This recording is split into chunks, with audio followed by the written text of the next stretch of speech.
Hello again, RoyZesch.REALTOR here with Coldwell Banker Legacy in San Angelo. Today we're doing part 2 of the series on rural properties. Today we want to talk about water. There's several different ways you can have water, and some of them you'll have multiple different sources and different things. We want to talk a little bit about all of them, try to not make it too long. The first source of water is well water. If you want to have a house or live on a piece of property, you almost for sure need well water. There's ways to get around it, but it's not very convenient.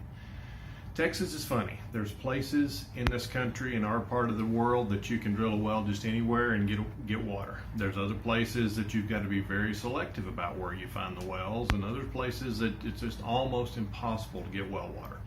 So if you're wanting to buy a place to build a house on to live on, this is a very important consideration. There's water capture and some other things you can do, but this is very important to get right. And so you just need to know going into it, can we drill a well, or is there already a well here? And this is one of the things you need a good agent to guide you through the process, because you can either make an offer contingent on being able to get a well that you pay for, whatever. You can have wells tested. There's lots of different variables in there that just kind of depending on your situation that you want someone to help you with. So that's wells. Wells again are critical if you're going to live on a piece of property. The second way you can have water is tanks.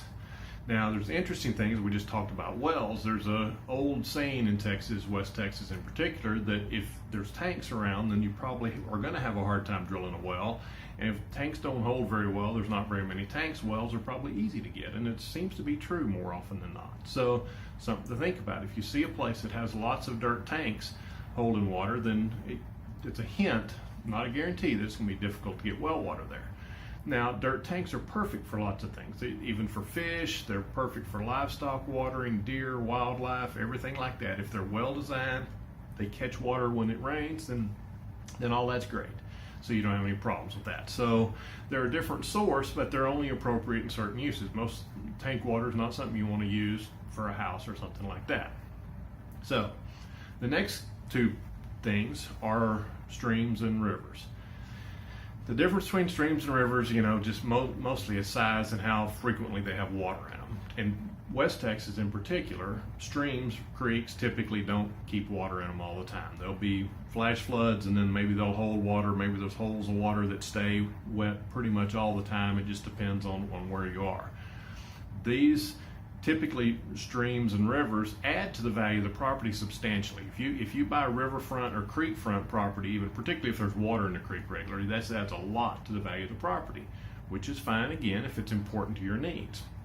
With streams and rivers sometimes, and lakes that we'll talk about a little, sometimes there's water rights that come with the property, rights to pump water out of the stream, the river, the lake, to be able to water your property to use for whatever purposes. So that's available sometimes. That's another thing your agent needs to be checking into and finding out what's important to you. Is that something you need? Do you want to keep 50 acres lush and well manicured, or do you just need a little bit to water the trees and stuff around where the house is going to be? And then lakes, lakes are very similar to a river or a creek, except that they're permanent, that they vary less. Although we know in West Texas lakes can vary quite a lot as well. The boundaries of the lake can vary a lot, even on what are so-called constant level lakes. So you just need to be aware of that. Thinking about all these things, just figuring out what you want a piece of property for is the most important part of this, because once you know that, then you can go to looking for places that fit what you're trying to get. If you want a house on a lake so you can access the lake to go skiing, fishing, whatever it is you want to do, then that's fine. You just need to know and be prepared for the things that come with that going into it.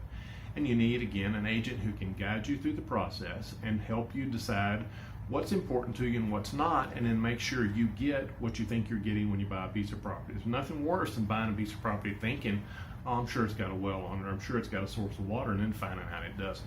Particularly if this was a property, the dream property you're going to build your dream home on. So that's very critical. Water is a very critical thing in West Texas in particular, but it is everywhere, because guess what? You can't live without it for very long. So there are places that you have some community water sources, Millersview, Dural in our area, and there's other ones there around the place, and those can be a source of water if you can't get a well water, particularly for house water and stuff like that. They tend to be relatively expensive if you're trying to use large volumes of water, like for irrigating trees or anything like that. So that's another Another place you can get water is just something to think about. Just again, deciding what's important to you and having an agent there to help guide you through the process, ask you the questions, get your answers, and then help find the property that fits your needs. Is water important to you? In some form, it's a must-have on most any piece of property, but sometimes dirt tanks are all you need. So you want enough for livestock and wildlife, and that's perfect. You can haul water out for the weekend stay if you want to, or whatever. There's ways around it, just depending on what your needs are and what your budget is, because water definitely affects the budget in large ways. So that's all for today. Any questions on water and rural property, just give me a call. RoyZesch.REALTOR, 325-268-0775. Thank you.